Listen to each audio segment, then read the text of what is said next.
Assalamualaikum. Good day to each and everyone. I am Rasida Enwanin. And I am Amna Inchokalano Ibrahim. And we are the reporter number 3. Our topic for today is very exciting and interesting because we are exploring the amazing beauty of our country, The Philippines. Come and join us. Tara at lakbayin ang Pilipinas. Lesson 4: Origin, Borders, and Physical Features of the Philippines. Overview. This lesson introduces the Philippine province and cities, physical features of the Philippines, land formation, and water formation. This lesson intends to widen knowledge of students about our country and its own beauty, culture, and traditions. Learning outcomes. At the end of the lesson, the students can first, describe the physical features of the Philippines. Second, discuss the area, population, and land of the Philippines. Third, make a compilation of regions and provinces of the Philippines. And fourth, show demo teaching through video presentation applying strategy in teaching social studies. Now let's start exploring the Philippines. Philippines is known as an archipelago because it consists of many islands. In 2018, according to Statista.com, we are in the 7th country that has most islands. And in 2022, we are now having the 7,641 islands. And only 2,000 is inhabited in these islands. And now, are you familiar with the word Luz Viminda? Luz Viminda means Luzon, Visayas, and Mindanao. And for the information of everyone, this is the 3 major islands groups in our country. Among these 3 islands, the largest island is the Luzon and followed by Mindanao. Luzon has 8 regions, Visayas has only 3 regions, and Mindanao has 6 regions. And we have the total of 17 regions. And 14 have a number that corresponds to its geographical location, as you can see in the screen, and 3 regions do not have a numerical designation. And I won't give more information about this because my partner Amnain will give you the detailed information about these regions. And in the Philippines, we have 81 provinces. Pangasinan is the largest province when it comes to population. And for the information of everyone, Cebu province is the richest province in the Philippines. And we have the 146 cities. Quezon City is the populous city among these 146 cities. And Manila City is the densely populated city. And Davao City is the largest city when it comes to area. And we have the 1,488 municipalities. Rodriguez, or the known as Montalban, is the most populous municipality in our country, and it is found in Rizal. And we have the 42,046 barangays, and the Barangay Santa Monica is the largest when it comes to area, and the Bagong Silang, or the Barangay 176, is the most populous barangay, and it was found in Caloocan City. Now let's proceed on the regions and provinces of the Philippines. The Philippines is a stunning country and each province has its own beauty, culture, and traditions. Foreign nationals who wish to explore the Philippines and its provinces must verify the country's entry requirements. That is, a valid ID with proof of Philippine residency or a passport for foreigners and OFWs, and visa-free for stay after 30 days. But before we proceed with the discussion, allow me to give you a quick trivia. Did you know that the concept of regions only came into existence in 1972? And that is thanks to President Ferdinand E. Marcos. He signed the presidential decree that stipulates divided the entire country. Regions came into existence on September 24, 1972. Take note of that. When President Ferdinand E. Marcos signed into law Presidential Decree Number 1, which divided the entire country into 11 regions, each with a designated regional center. The following 11 regions are Region 1 Ilocos, Region 2 Cagayan Valley, Region 3 Central Luzon, Region 4 Southern Tagalog, Region 5 Bicol, Region 6 Western Visayas, Region 7 Central Visayas, Region 8 Eastern Visayas, Region 9 Western Mindanao, Region 10 Northern Mindanao, Region 11 Southern Mindanao, and that 11 region established under Philippine Decree Number 1. On July 7, 1975, President Marcos signed Presidential Decree No. 742 creating Region 12 or the Central Mindanao. On June 2, 1978, President Marcos signed Presidential Decree No. 1396 declaring and establishing the Metropolitan Manila Region as the National Capital Region of the Republic of the Philippines. On July 15, 1997, President Corazon C. Aquino signed Executive Order No. 220 creating the Cordillera Administrative Region. On August 1, 1989, President Corazon C. Aquino signed into law Republic Act No. 6734 creating the Autonomous Region in Muslim Mindanao, which was subsequently ratified in plebiscite on November 26, 1989. On February 23, 1995, President Fidel B. Ramos signed into law Republic Act No. 7901 creating Region 13 or the Caraga Region.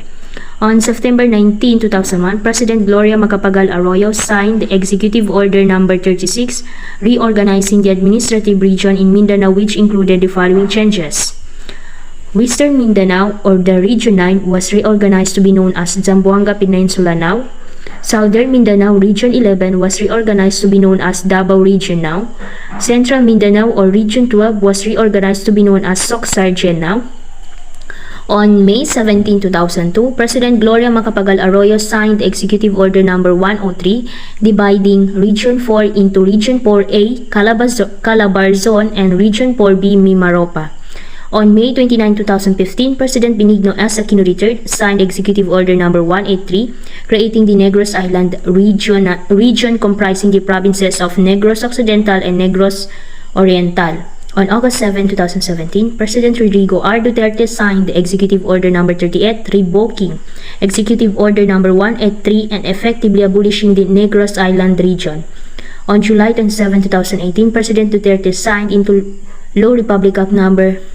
11054 establishing the Bangsamoro Autonomous Region in Muslim Mindanao, effectively replacing the Autonomous Region in Muslim Mindanao.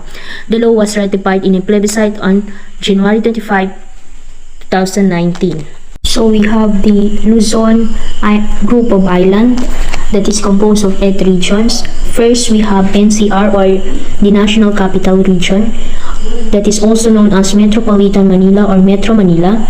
It is the capital region of the Philippines and also the only region in the Philippines without any provinces. Also, it is the smallest region in the Philippines as well as the most densely populated region which home to over 13 million Filipinos. Ito ay dahil sa migration. Ito na yung mga mamamayan or tao sa probinsya na nagmumula sa Visayas and Mindanao na pumupunta sa Manila para makipagsapalaran or para doon sila magtrabaho. So, NCR is the country's political center dahil sentro ng pamahalaan. Dito matatagpuan ang Palasyo ng Malacanang, gusali ng Senado, Batasang Pambansa at Korte Suprema.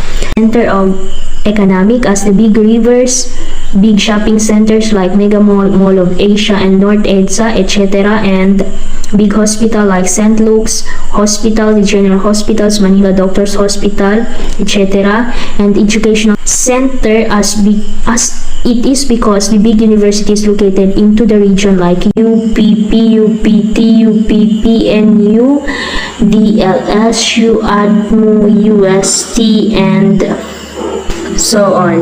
Siyang modernisado na lahat ng malalaking gusali ay nasa sa NCR makikita. So, it is so as I mentioned a while ago, it is only region in the country without any provinces. But it is composed of 16 cities and 1 municipality. So, the 16 cities are the following. First, we have the Caloocan, which is the second largest city in Metro Manila and also third most populous city.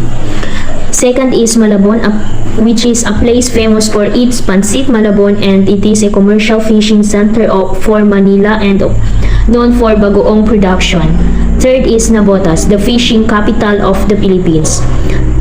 Fourth is Valenzuela, known as the City of Discipline. Fifth is the QC or the Quezon City, entitled as the City of the Stars kasi yung dalawang malaking studio ng ABS-CBN at ng GMA is dito na makikita sa QC. So QC also the largest city in Metro Manila and named after Manuel L. Quezon. We have also Marikina, known as the shoe capital of the Philippines, the largest exporter of leather shoes throughout the world. 7 is Pasig. 8 is Taguig, dito matatagpuan ang Heroes Cemetery. 9, Makati, the business capital of the Philippines, recognized as the selfie capital of the Philippines by Time Magazine year 2018. 10 is Manila, the capital of the Philippines and the second largest city in the Metro Manila. It is also the major publishing center in the Philippines.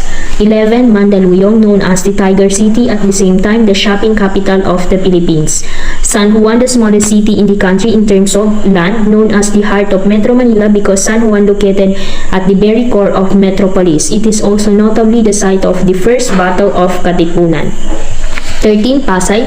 Dito makikita ang SM Mall of Asia, Resort World Manila at Star City. Sa Parañaque, known as Fashion Capital of the Philippines and City of Lights. 15, Las Piñas, famous in bamboo organ. 16, Muntinlupa, known as the Emerald City after the city urban biodiversity.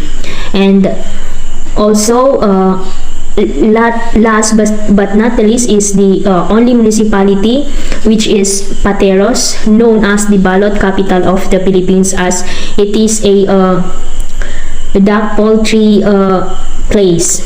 So when it comes to culture of this region, Manila's wide range of cultural influences spanning different historical and cultural periods, which is the American, Spanish, Chinese, and Malay periods, clearly reflect the turbulent history of the city and country as binds the rich cultural heritage toward the latest contemporary art development.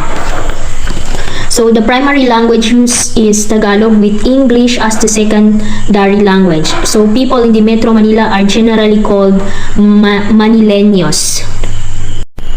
Now let's proceed on the CAR or Cordillera Administrative Region that is consists of 6 provinces, the Abra, Apayao, Benguet, Ifugao, Kalinga, and Mountain provinces. Its regional center is the city of Baguio, known as the summer capital of the Philippines and also known as the strawberry capital of the Philippines as the strawberry farm found in La Trinidad in Benguet. Province of Abra has the largest area and mountain provinces is the smallest. It is home to around 1.2 million indigenous peoples collectively known as Igorots. So when it comes to their culture, CAR region is rich in ancient culture. It is the home of the indigenous tribe called the Igorot. The way of life of the people in this region existed way back to ancient Filipinos before the Spanish colonization. Cordillera also has various festivals. This includes the Panagbenga or Baguio Flower Festival celebrated every February. The Cordillera Administrative Region is known for its unique musical instruments including the gangsa, kalinga, nose flute, bamboo flute, buzzer, bangibang, tungatong, diu-diu, as diu-diu was, sanggepo, and bamboo zither. Cordillera is one of the prime tourist destination in the Philippines. One of these is Banawi Rice Terraces that is found in the province of Ifugao. Now let's proceed on the Region 1, Ilocos region.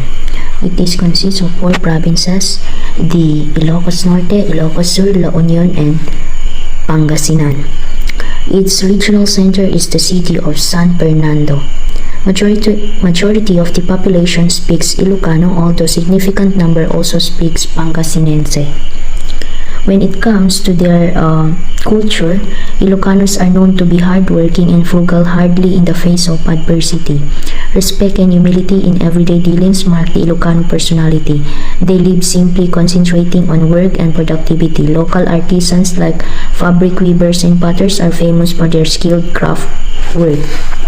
When it comes to their tradition, Ilocanos say dayo or bari-bari to send out spirits that might harm them while they are in their way going to the place they're not used to go. This practice is usually done when they are on their way going home from a creepy or far place. Pangasinan is the richest province in the Ilocos region. While Dagupan City in Ilocos region is considered as the Bangus capital of the Philippines. Now, let's proceed on the Region 2, the Cagayan Valley. It is consists of 5 provinces, the Batanes, Cagayan, Isabela, Nueva Vizcaya, and Quirino. Its regional center is the city of Tuguegarao. Cagayan province is called as Smiling Land of Beauty because of its natural, cultural, and historical splendors. When it comes to their culture, Cagayan is very ancient civilization. It has its distinct, rich, and diverse culture. Commerce and trade was practiced by its inhabitants and has flourished with the Japanese, Chinese, and other neighbor Asian countries even before the Spanish colonizers reached its shores. When it comes to their tradition, in the Ilonggo society, the man is an absolute king. The women cook and farm, while the men fish and hunt, bring firewood, build fences, and take care of kainin. They can have as many as 6 wives as long as they treat each one fairly and build a house for each wife. And Isabela is the richest province in Cagayan Valley. So now let's proceed on Region 3, Central Luzon. That is consists of 7 provinces, the Aurora, Bataan, Bulacan, Nueva Ecija, Pampanga, Tarlac, and Zambales. Its regional center is the city of San Fernando in Pampanga. San Fernando is known for Christmas lantern. Nueva Ecija occupies biggest land area while Bataan has smallest. Well, among the region's festivities, celebrations and religious sites, the most prominent include the Carabao Festival and Obando fertility rites in Bulacan, the Giant Lantern Festival and Lenten rites in Pampanga, and the Mango Festival in Zambales. Central Luzon is also noted for products such as furniture, Christmas lanterns, jewelry, marble products, meat products, and sweets and delicacies. Centuries-old churches, ancestral houses, as well as historical monuments serve as landmarks that depict the rich cultural heritage of the region. Nueva Ecija, known as the rice granary of the Philippines, while Bukawi considered as the fireworks capital of the Philippines. Now let's proceed on the Region 4A, Calabarzon. That is consists of 5 provinces. That provinces stands for Cavite for La for Laguna, Ba for Batangas, R for Rizal, Zone for Quezon. And that is the 5 provinces of Region 4A. So, Calabarzon is also rich in cultural traditions. Laguna is known for embroidery, wood carving, and papier mache, or locally known as taka. Quezon has harvest festival and flamboyantly decorated houses. Rizal has artisan villages and art galleries. In Calabarzon, their traditional practices in marriage is they put a bill on the bride that connects to the groom. The groom gives unity coins or arahe to the bride. They have an engagement-like practice called pamamanhikan. In Rizal, they have dance called panganga. In terms of burial, they place their dead relatives in a hollow tree. Infants, family member or not, that attended in funeral are passed over before his or her burial. In Quezon, vigils are held all throughout the night until the burial of the dead to keep the deceased company. People usually kill time during the vigil by eating, drinking, gambling, etc. The coffin is then carried out the main door feet first. This act symbolizes that exiting of a person, where if the head was to go first, it is believed that the spirit of the deceased will not leave the house. Now let's proceed on the Region 4B, Mimaropa. It is consists of 5 provinces, the Mindoro, which is Mindoro Oriental and Mindoro Occidental, Marinduque, Romblon, and Palawan. Its regional center is the city of Calapan. Puerto Princesa in Palawan is most famous for the Puerto Princesa underground river. When it comes to their culture, aside from the region's biological diversity, the region is also culturally diverse, with each province housing multiple indigenous groups of its own. Last region that will compete in the Luzon group of island is the Region 5 Bicol region that is consists of 6 provinces. The province of Albay, Camarines Norte, Camarines Sur, Catanduanes, Masbate, and Sorsogon. Its regional center is the city of Legazpi. Camarines Sur is largest among the 6 provinces in both land and population. So the Bicolano is conservative. They believe it is safe to stick to the old than take a risk in the new. To some extent, however, the educated Bicolano has begun to change gradually.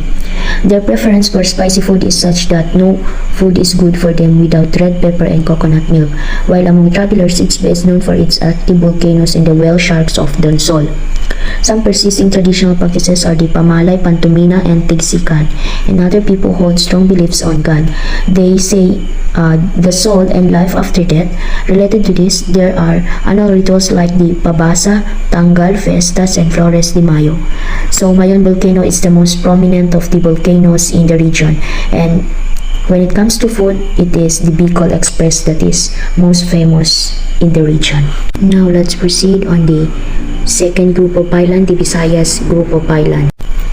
Region 6, Western Visayas, consists of 6 provinces. The Aklan, Antique, Capiz, Guimaras, Iloilo, Negros Occidental. And its regional center is the city of Iloilo. So, Region 6, for many, the Western Visayas of the Philippines are known for the pristine beaches of Boracay Island, the well-preserved heritage houses and churches of Iloilo, the Patadyong textiles of Antique, the sweet mangoes of Guimaras, as well as Capiz, a place known as the seafood capital of the Philippines, or even Negros Island for its sugarcane industry. Sinamay, a material woven from abaca fiber, has long been a popular textile in Visayas, specifically the Negros Island. It is also one of the leading producers and exporters of fishery and aquaculture products, being bounded by two rich fishing grounds, the Sibuyan and Visayan Seas. Region 7, Central Visayas, that is consists of 4 provinces, the Bohol, Cebu, Negros Oriental, and Siquijor, and its regional center is the city of Cebu. Cebu City is considered the richest city in Visayas. Cebu is the largest island in the Visayas region and is particularly rich in Spanish colonial history.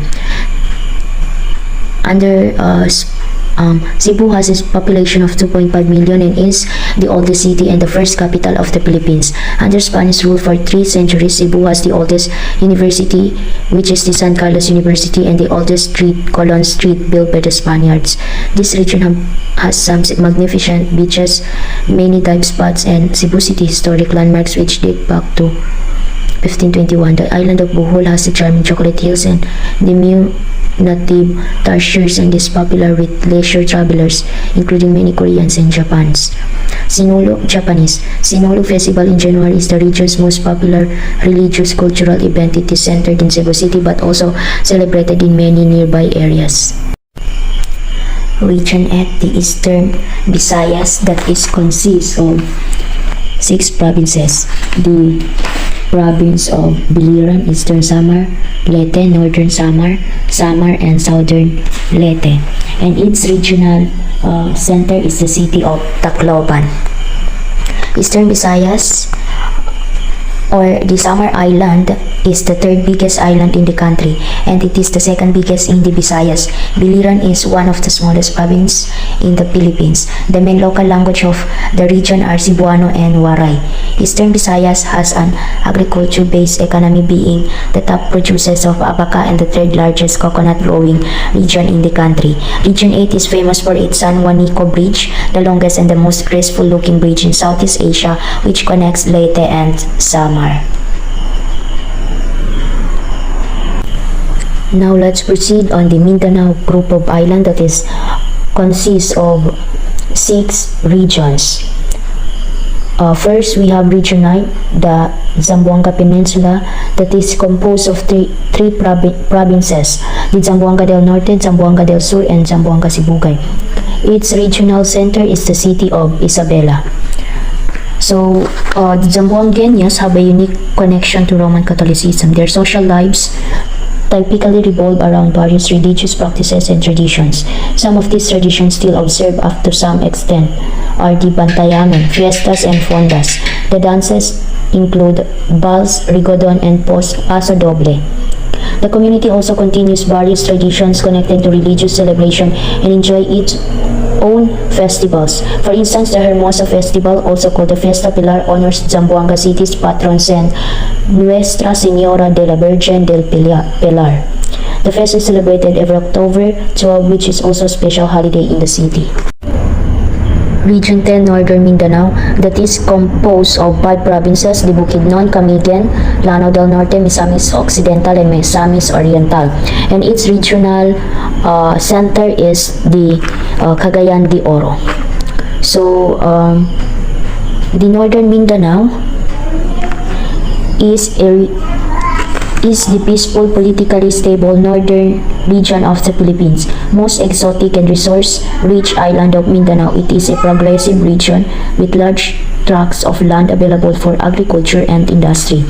Northern Mindanao is a region rich in culture which can be seen in their numerous festivals. One of the most popular festivals in the region is the Higalaay Festival in Cagayan de Oro City. They celebrate the feast day of Saint Agustin every 28th day of August. Some parts of this region are known to have preserved their tribal beliefs and custom. An example is the Higaonon, a mountain tribe in Bukidnon. Apparently, they still believe in the existence of spirits and gods. Region 11, the Davao region, that is consists of 5 provinces, the Davao de Oro, Davao del Norte, Davao del Sur, Davao Occidental, and Davao Oriental. Its regional center is the city of Davao. Durian is widely known as the king of fruits and is abundant in Davao. In the entire country, Davao region has been known as the banana capital, with the province of Davao del Norte being the top producer. Davao is a melting pot of various cultures which include minority indigenous groups such as the Bagobo, Mandaya, Mansaka, and Magindanaons. The locals, who refer to themselves as Davaoeños and Davaoeñas, are a friendly bunch who shares a fierce pride in their home and heritage. The area, particular Davao City, also has a Japanese influence as it was the residence of many Japanese immigrants prior to World War II. Among the local languages spoken are Dinabao, Visayan, as well as Filipino and English. This unique mix of diversity both in landscape and in culture makes the Davao region a must visit. Region 12, Soxargen, that is consists of 4 provinces and 1 highly urbanized city. Soxargen stands for South Cotabato, and this Cotabato is referring to the North Cotabato, Sultan Kudarat, Sarangani, and General Santos City. So it was dated November 22, 1973, the Batas Pambansa thereafter renamed North Cotabato to just Cotabato. So, ayan yung napapaloob sa Soxargen. So, in BP number 660 on December 1983, striking off the word North. So, during December 19, 1983, naalis na yung North Cotabato, kaya ngayon tinatawag na lang siyang Cotabato. So, prior to that is the regional center of the Soxargen is the Coronadal.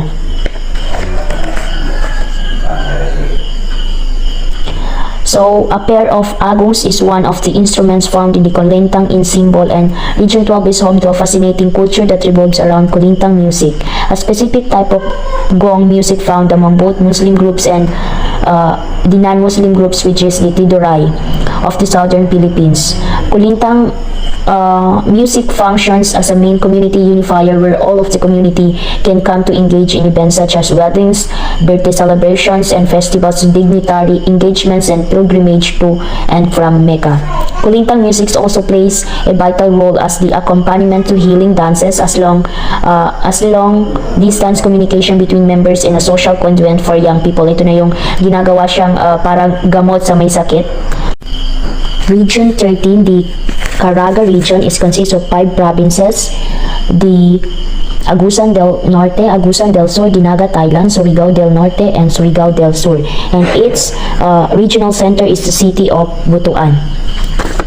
So, the Caraga region, its primary language is inherent to the region, which is the Surigao-non. So, followed by Butuanon, Kamayo, Manubo, and Cebuano. But Cebuano is widely spoken of the household in the region because kumbaga siya yung mas ginagamit pa rin. The region is noted for its wood-based economy, its extensive water resources, and its rich mineral deposits such as iron, gold, silver, nickel, chromite, manganese, and copper. Its leading crops are palay, banana, and coconut. Festivals include Dinaliyagan Festival of Agusan del Sur, Kahimunan Festival and Balangay Festival, Palagsing Festival and Unaw Festival of Butuan City, Kaliguan Festival of Kaguit in Surigao del Sur, Dagkot Festival of Kabadbaran and Dilisagan, and Bunok-Bunok Karajao Festival of Surigao City. So the last region in Mindanao Island Group is the BARM or the Bangsamoro Autonomous Region in Muslim Mindanao. The BARM or Bangsamoro is an autonomous region 14 located in southern Philippines. It replaced the autonomous region in Muslim Mindanao arm after the creation of the Bangsamoro Organic Law signed by President Rodrigo Duterte on July 26, 2018. It is currently in transition until 2022 or by this year.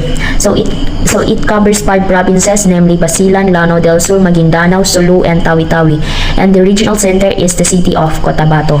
Just Maguindanaon, Maranao, Yakan, Tausug, Sama, Iranon, Tiruray, Saba, Malay, Tagalog, English, Arabic, Chabacano, and Cebuano. Islam is the widespread religion in ARM, with 91% of the region's residents practicing its dogma. It is famous in rice delicacies. So in Basilan, distinguished as the biggest island province in the Sulu archipelago, the province of Basilan is home to rich fisheries and agricultural industry, especially known for its natural rubber as a significant commercial crop. In Sulu sits the socio-political sultanate structure in the south, situated in the heart of the sea. They are known to be the people of the current. Unsurprisingly, fisheries is the important industry in the province. In Tawi-Tawi, lately being recognized for its world-class unexploited beaches and mountains. Tawi-Tawi is the southernmost province in the country, with some of its island leaning closer towards Malaysia than the Philippines. And Maguindanao is a melting pot of tribe people in the mainland Mindanao, a host to diverse cultural and religious backgrounds, notwithstanding the occasional armed conflicts that hinder development in some of its most isolated areas. It thrives in its agricultural, fisheries, and tourism industries, aided by the interconnecting roads, bridges, and other infrastructure projects in the area. In Lanao's inhabitants, the Maranaos, are proudly known as the people of the lake. They are famous for being resilient and hardworking tradesmen. With the poverty incident rate of 63%, BARM is one of the poorest regions in the country. It holds one of the highest level of infant and maternal mortality and one of the lowest life expectancies. In addition nga po pala is Calaca in Batangas is the newest city after the plebiscite held resulted in approval of ratification nitong bago lang din po very recently noong September 3, 2022. So that's all for the regions and provinces in the Philippines. Now let's proceed to origin, borders, and land. We all know that our country has been colonized by the Spaniards in more than 300 years, and in honor to the King of Spain, the Spanish explorer Ruy Lopez de Villalobos named the Philippines after King Philip, or the King Felipe II. And in 1543, the country was named Las Islas Filipinas, or if translated in English, it was Philip's Islands. And in Philippine Revolution, it was named Republica Filipina, or the First Philippine Republic. And in the Spanish-American War and Philippine-American War until the Commonwealth, it was the American called it Philippine Island. Now, we all know that our country is a part of the Asia, and specifically in Southeast Asia. So let's see what seas surrounded our country. In north, we have the Luzon Strait. In the east, we have the Philippine Sea, And in south, we have the Celebes Sea. And in west, we have the South China Sea. Now let's see what neighbor countries we have. In north, we have the Taiwan. In west, we have the Vietnam along with Laos, Thailand, and Cambodia. And in south, we have the Indonesia. And as you can see, in the east, there's no country here, but we have the Pacific Ocean. And for the information of everyone, Pacific Ocean is the biggest ocean around the world where most typhoon came from. Kaya ang Philippines is always nakaka-experience ng typhoon because we are near in the Pacific Ocean. In last 2021, we had experienced 15 tropical cyclone or 15 typhoons. And ang pinakamalakas is the Odette. And in 2022, we are now experiencing more than 10 tropical cyclone. And ang pinakamalakas this 2022 is the Bagyong Noro or the known as Carding. And according to my research, most active tropical cyclone season recorded globally was in 1964 with 39 tropical cyclone forms in the Pacific Ocean. And aside from Pacific Ocean, we are also one of the countries that is part of Pacific Ring of Fire. For the information of everyone, Pacific Ring of Fire, or the known as Pacific Circumbelt, is characterized by active volcanoes and earthquake. And according to my research, in the Ring of Fire, there has a 452 volcanoes, and ang deadliest and largest volcanic eruption recorded in history here in Pacific Ring of Fire is the Mount Tambora in Indonesia, and more than 100,000 people were killed. And according to my research, in Philippines, the largest volcanic eruption of 20th century is the Mount Pinatubo. And although ang namatay dito is hindi umabot ng 1,000, but 200,000 people were homeless during this eruption.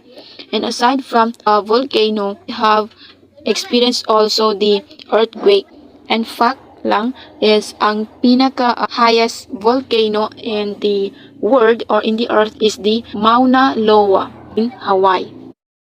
And its last eruption was on 1984, and itong November 27, 2022 nga po is muling nag-erupt ang Mauna Loa. Aside from the volcanoes, we also frequently experience earthquake in our country, and according to PHIVOLCS, we experience 100 to 150 per year. And sa Philippines, the most devastating earthquake was happened on August 17, 1976, and it was in Moro Gulf, and it has a 8.0 magnitude, and more than 8,000 people were during this devastating earthquake.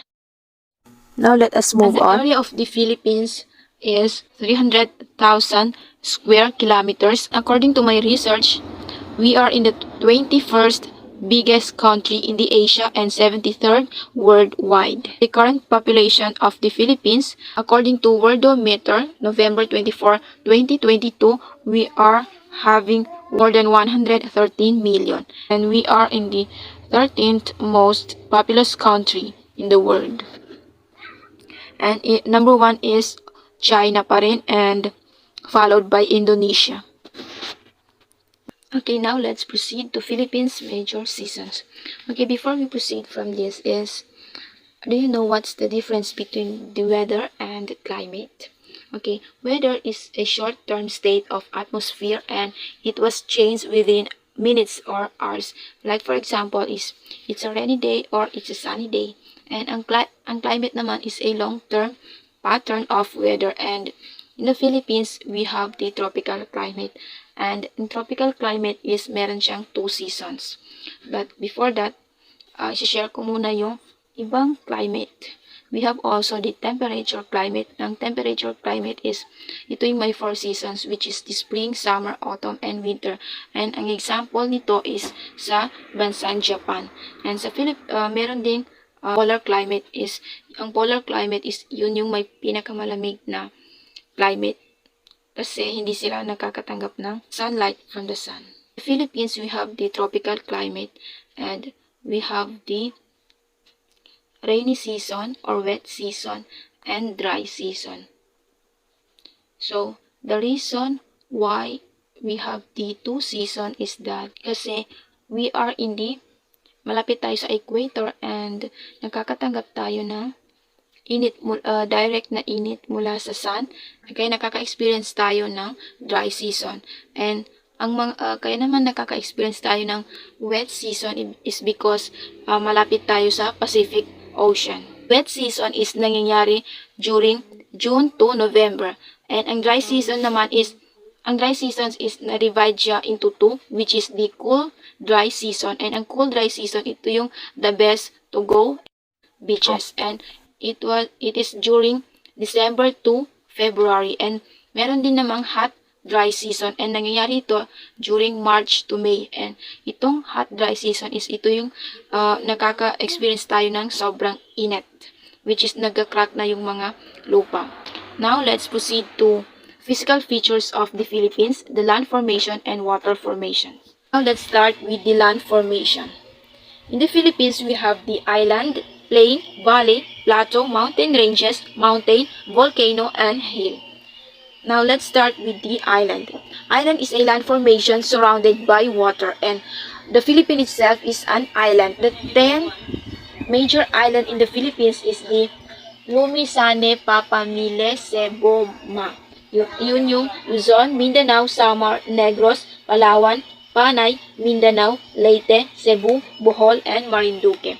And one of the famous island here in the Philippines and one of the most beautiful island is the Siargao Island. Siargao is a teardrop island at the northeastern tip of Mindanao and is best known for being the Philippines' surfing capital. And now, we have also the plain. Plain is a wide stretch of flat land and it is best for planting various crops like rice or corns. And one of the famous plain here in the Philippines is the rice granary in Nueva Ecija. Nueva Ecija is one of the top producers of agricultural products in the country, earning itself the nickname Rice Bowl of the Philippines or Rice Granary of the Philippines. And rice granary is the widest plain in the central Luzon. And we have also the valley. Valley is a flat stretch of land found between two mountains, and in the Philippines, the most famous valley is the Cagayan Valley, and it is known as the biggest valley in the country. And now we have the plateau. Plateau means it is a flat stretch of land on top of the mountain, and the famous plateau here in the Philippines is the Banawi Rice Terraces. The Banawi Rice Terraces are part of the rice terraces of the Philippines Cordilleras, ancient sprawling man-made structures from 2,000 to 6,000 years old. So, Banawi Rice Terraces is very famous in the Philippines and one of the tourist spots in the Philippines. And now we have the mountain ranges. And mountain ranges is a chain of mountains or hills close together and connected. And one of the famous and longest mountain ranges here in the Philippines is the Sierra Madre. The Sierra Madre is also called the backbone of the Luzon, and with a good reason. And it is the longest mountain range in the Philippines. One of the benefits of mountain ranges is enables some of the ethnic groups to preserve their cultures. Like for example is hindi sila masyado na-i-impluensyahan ng nasa labas kasi nasa close sila na area. And in the Philippines we have also the mountain, and one of the famous mountain in the Philippines and one of the highest mountain in the Philippines is the Mount Apo. Mount Apo is in Davao, and it is the country's highest mountain, and it is estimated to be 2,954 meters high, and Mount Apo is one of the tourist spot also in the Philippines. And we have also the volcano, and in the Philippines we have the Mayon volcano, and one of the most impressive volcanoes in the country, and it was found in Albay, and it lands at 2,429 meters high. For the information of everyone, Mayon volcano has the perfect cone shape. And if you are confused with the Mount Apo is known as the highest mountain and also the tallest volcano. For the information of everyone, volcano is one of the types of mountain, and the Mount Apo is qualifies as both mountain and volcano. And Mount Apo is the tallest volcano, and it was an active volcano, but it has no known eruption. And in the We have Philippines, the 300 volcanoes in the country, and 24 are the active volcanoes. And in addition, we have the three types of volcano: the active volcano, dormant volcano, and extinct volcano. Okay, when we say active volcano, there is an eruption in the last 10 years. And when we say dormant, it has not erupted in the last 10 years, but there is a chance it will erupt at some point. And when we say extinct volcano, it has not erupted in the last 10 years and is unlikely to erupt in the future. So, ang pinaka nakakatakot is yung active volcano, because anytime pwede siyang mag-erupt. and in the Philippines, we have the Mayon Volcano, Mount Pinatubo, Taal Volcano, Hibok-Hibok, Bulusan, and Canlaon as an active volcano, and there's more pa. And ang dormant naman, one of the dormant volcano in the Philippines is yung Mount Makiling. And ang one of the extinct volcano in the Philippines is the Mount Butay in Camiguin. So, itong Mayon Volcano is also, Mayon Volcano in Albay is one of the active volcano, and fact lang dito sa Mayon Volcano is it has erupted 50 times in the past decades, and one of the most active in the Philippines. And according to my research, the last volcano erupted in our country is the Taal Volcano. It was erupted in March 26, 2022. And one of the latest pala is yung Mount Bulusan in Sorsogon Province. It was erupted in June 12, 2022. It was during the Independence Day. And in addition, in the Philippines, one of the devastating volcanic eruptions recorded in Asia and in the world is the Mount Pinatubo, and it was happened in June 1991. And now let's proceed to hill.